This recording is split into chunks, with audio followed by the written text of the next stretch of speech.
संसद में आज देखिए मल्लिकार्जुन खड़गे साहब, प्रियंका गांधी जी, सोनिया गांधी जी, अखिलेश यादव जी, लेफ्ट के नेता, सारे नेता पूरी संसद में बिहार में एसआईआर की जो घोषणा की, मात्र चुनाव से कुछ महीने पहले 8 करोड़ मतदाताओं की गिनती, 65 लाख कट गए, 20 लाख मृत घोषित कर दिए गए मात्र 1 महीने के अंदर। राहुल गांधी जी कल आज तीसरा दिन है इस यात्रा का, और यात्रा का आप हजूम पूरे देश, पूरे बिहार में देख रहे हैं। उन्हीं मृत लोगों को, मृत लोग नहीं कहूंगी, चुनाव आयोग के मुताबिक मृत मतदाताओं को, और कहें तो उनके भूत को, चुनाव आयोग की नजर में उनके भूत को राहुल गांधी जी मिले हैं, बात की है, लेकर आए हैं कि हम जिंदा हैं, लेकिन चुनाव आयोग ने हमें मृत घोषित कर दिया है। इस यात्रा का असर क्या होगा, सवाल ये उठता है, क्या फर्क पड़ेगा, क्या असर होगा?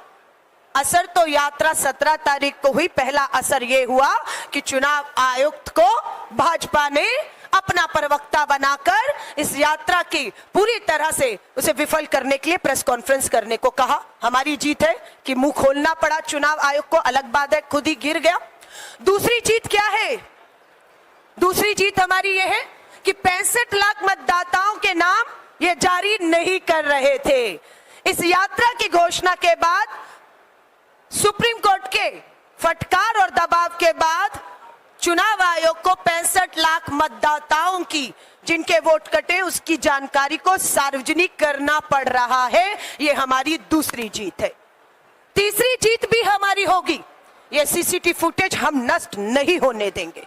राहुल गांधी जी को डराने वाले हैं और राहुल गांधी जी कह रहे हैं रिटायर हो जाओगे, नौकरी की पूरी हो जाएगी, हो सकता है राज्यसभा में चले जाओ, हो सकता है केंद्रीय मंत्री बन जाओ, लेकिन पीछा नहीं छोड़ेंगे लोकतंत्र के एक एक वोट के अधिकार को चोर करके अगर आप सत्ता बनवाने का करोगे तो राहुल गांधी जी डर नहीं रहे, लोगों के बीच में जा रहे हैं। मैं एक चीज आपके माध्यम से, मीडिया के माध्यम से बिहार और देश के लोगों के सामने भी रखना चाहती हूं। आपको मालूम है चुनाव आयुक्त की नियुक्ति पहले केंद्र सरकार करती थी, 2 लोग नुमाइंदे केंद्र और एक नेता विपक्ष, 2:1 से फैसला होता था, जो सत्ता चाहेगी वो चुनाव आयुक्त हो जाता था और मोहरा बन रहा था।